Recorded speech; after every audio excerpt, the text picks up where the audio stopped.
Your midwife will advise what form of monitoring is best suited for you.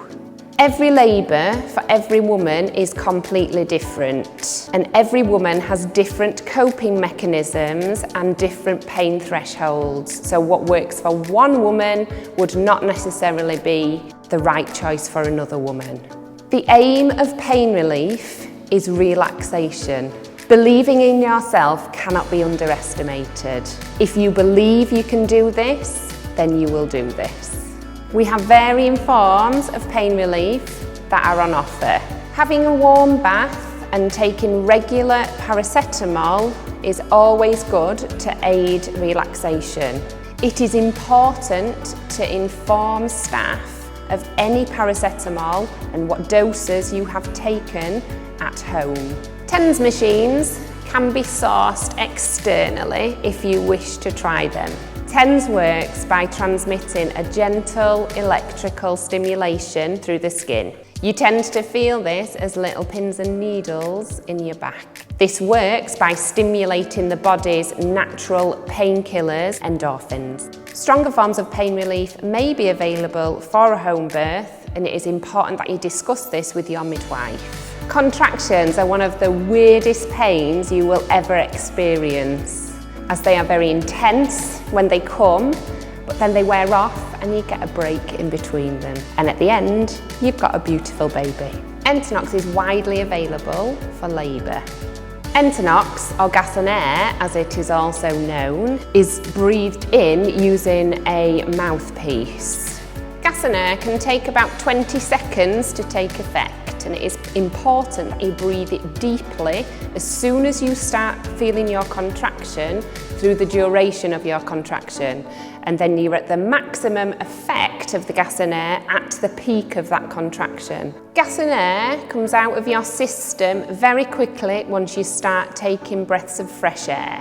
Gas and air really helps you focus on your breathing, which it can be very difficult sometimes when you're in a lot of pain. Injectable pain relief, or opioids, are known as diamorphone, morphine. These drugs are injected into a muscle, either in your thigh or your bottom. Sometimes opioids can make you feel a little nauseous and sick, so we tend to give them with an anti-sickness injection. Opioids are very strong painkillers that make you feel very relaxed. They will not take the pain away, but you are far more relaxed throughout your labour. If you have an opioid injection, gas and air can also be used if needed for the contractions. Because the injections make you feel sleepy and relaxed, they can also have that effect on baby. This is why we don't like to give it too close to delivery, as it can sometimes delay baby's interest in feeding and make them a little bit slow to breathe to start. Another form of pain relief is an epidural, or regional anaesthesia.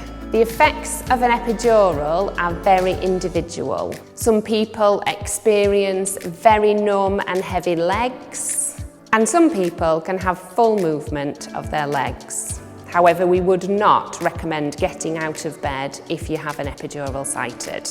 If you are wanting an epidural, it is important to note that you will need to receive a brief period of continuous monitoring. During active labour, it is really important that your bladder remains empty.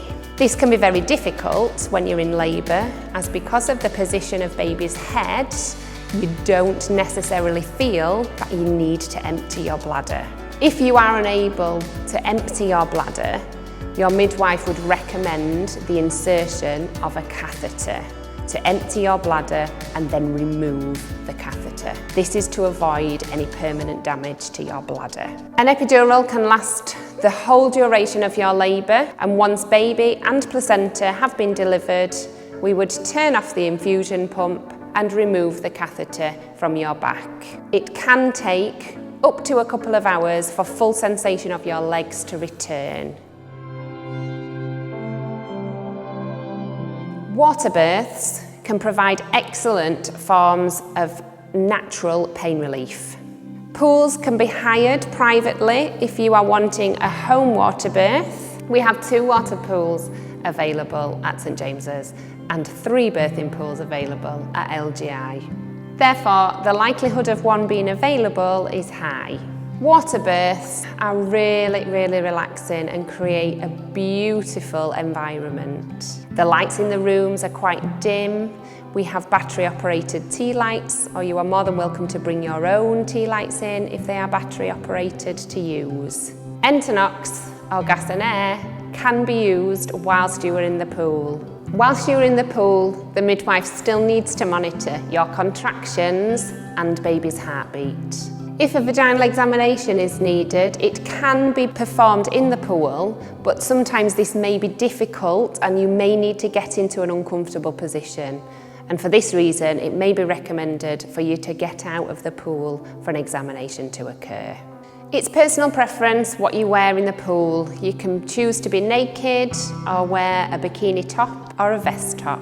It is your choice. At the time of delivery, you can choose to get out of the pool to deliver your baby, or you can remain in the pool to deliver your baby and your placenta. If you choose to deliver baby and placenta within the pool, we would recommend a physiological 3rd stage of labour where no injection of hormones are given. Sometimes, following a water birth, the huge cry that we associate with a baby being born sometimes is delayed. This is because baby is not stimulated by the cold air once it is born.